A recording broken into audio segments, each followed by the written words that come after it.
Suoneranno lo stesso le campane, suoneranno un po' a festa perché comunque voglio dire ce l'abbiamo fatta con la Regione.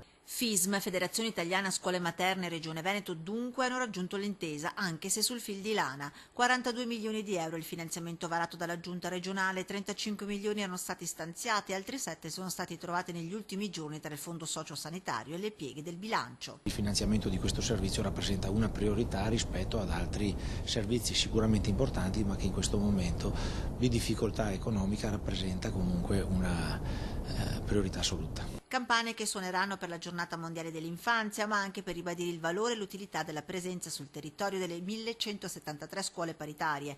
Il 45% dei comuni veneti conta la sola presenza della scuola paritaria per la fascia di età che va dagli 0 ai 6 anni.